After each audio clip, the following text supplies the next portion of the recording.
Good morning mga loves. Good morning. Always walang ngipin. Because we are in private life.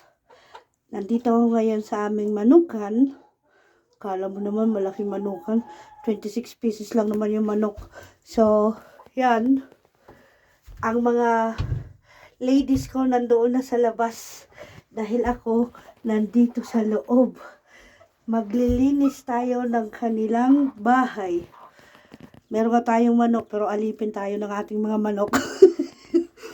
So, nandito tayo ngayon sa amin. Likod ng bahay. Yan ang aking mga manok. Pinakain ko na sila ng mais at salad. Para pag naglinis ako ng aking bahay-bahay ng aking mga manok, walang may gugulo sa akin. So, ngayon, sabayan niyo ako mga loves. Maglinis tayo ng ating bahay-bahayan. Ng ating manok. Ilapag ko lang kayo dyan, ha? Dyan lang kayo. So, mahalin natin ang mga hayop na nagbibigay sa atin ng makakain natin. So, ayan. Diyan ka lang, huwag ka dito pumasok, bebe. At saka ka na naman, papasok ka na naman. Maglulumlum ka na naman. So, nilalagyan ko siya lang bukbok ng kahoy na pinuputol namin mga loves. Para pag kumain sila, hindi madumi dito sa loob. Tapos, nilalagyan ko ng damo. Baby, huwag kang pumasok dito. Kulit mo. Kumain ka muna. Ilang araw ka na nakaupo dito.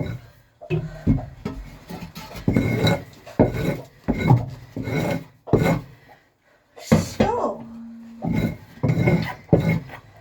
yan.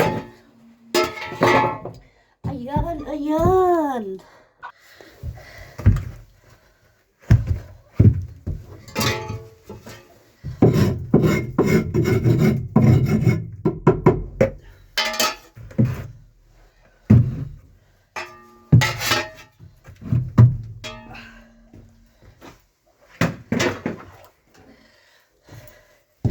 So ngayon mga loves, sa hawakan ko, ito yung nilalagay ko rito para hindi siya maging mabaho.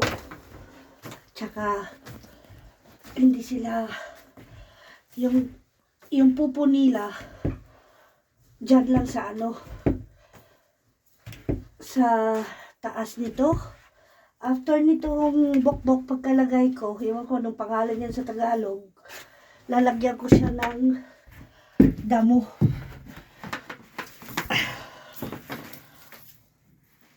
Yan ang ginagawa ko tuwing Sabado yan. Yan. Napaka-alikabok. Pasensya na kayo, ha. Against the light siya, pero kasi maganda ang panahon ngayon. Hindi umuulan. Mga last few days, ulan ng ulan, tapos biglang naglamig, tapos nag-snow sa katagalan ng panahon. Kasi spring na dito, di ba? Sa amin. Ngayon, mainit na. Tapos mainit siya, biglang lumamig. Biglang lumamig. So, aray ko, labas muna ako, loves. Dahil ang alikabok, napaka-alikabok. So, bunganga ko na naman ang nakita nyo. So, ganito siya sa loob. Yan. Yan, ganyan.